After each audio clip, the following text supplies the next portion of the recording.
घबराहट एक आवश्यक विषय वाणिपीडिया से परमेश्वर की अवज्ञा करने पर व्यक्ति को भौतिक परिस्थितियों में डाल दिया जाता है और फिर वह भगवान के निर्देशों का पालन करने की इच्छा न रखते हुए मनगढ़ंत तरीके से अपनी स्थिति को सुधारने का प्रयास करता है।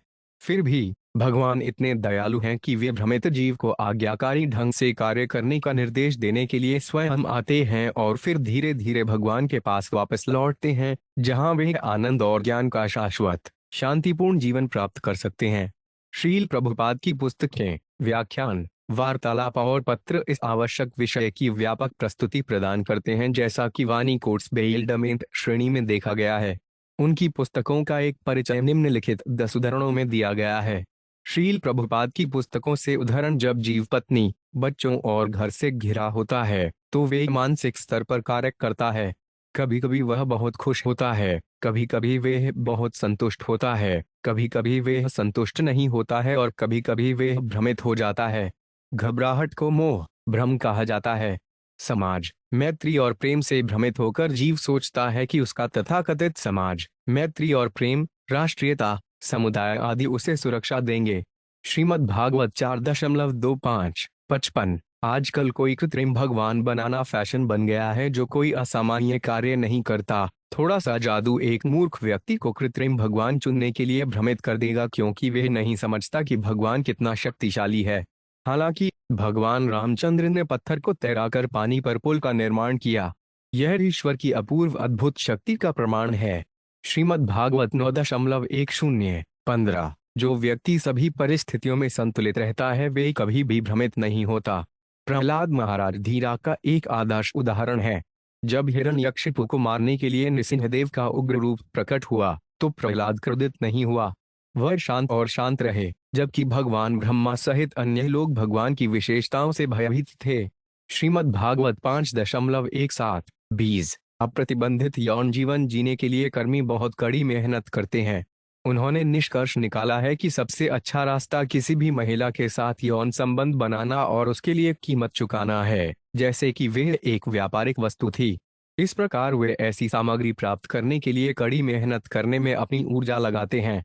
ऐसे भौतिकवादी लोग अपनी अच्छी बुद्धि खो चुके हैं। उन्हें अपनी बुद्धि को हृदय के भीतर खोजना होगा। जिस व्यक्ति के पास धार्मिक सिद्धांतों द्वारा स्वीकृत पवित्र पत्नी नहीं होती, उसकी बुद्धि सदैव भ्रमित रहती है। श्रीमद् भागवत 4.26-17। एक ढोंगी व्यक्ति भगवान की बाहरी ऊर्जा से भ्रमित हो जाता है और किसी को या तो उसे किसी भी पद से अस्वीकार कर देना चाहिए या उस पर दया करते हुए, यदि संभव हो तो, उसे अपनी मूल स्थिति में वापस आना सिखाना चाहिए। श्रीमद् भागवत 7.15-38-39। इसलिए भ्रमित स्थिति में होने के कारण देहधारी आत्मा खुद को परिस्थितिजन्य भौतिक शरीर के साथ पहचानती है और जीवन के अस्थायी दुख और खुशी के अधीन हो जाती है। भगवान, परमात्मा या परमात्मा के रूप में जीव के निरंतर साथी हैं और इसलिए वे व्यक्तिगत आत्माओं की इच्छाओं को समझ सकते हैं, जैसे कोई फूल के निकट रहकर उसके स्वाद को महसूस कर सकता है। इच्छा जीव के लिए अनुकूलन का एक सूक्ष्म रूप है।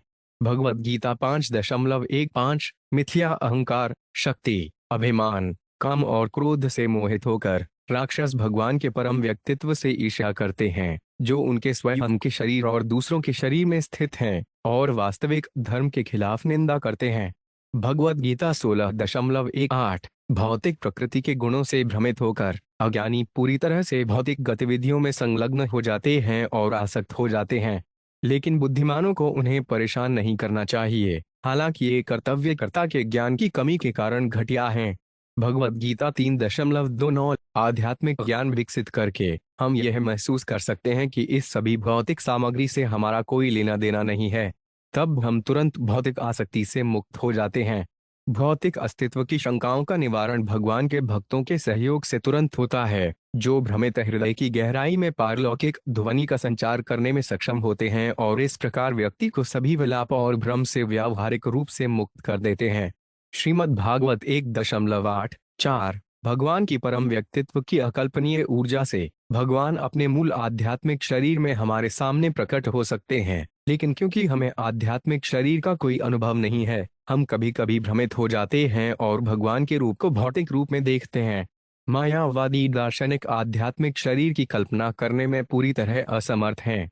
वे कहते हैं कि आत्मा सदैव वैयक्तिक होती है, और जब भी वे कुछ व्यक्तिगत देखते हैं तो यह मान लेते हैं कि यह भौतिक है। श्रीमद् भागवत 5.5:19।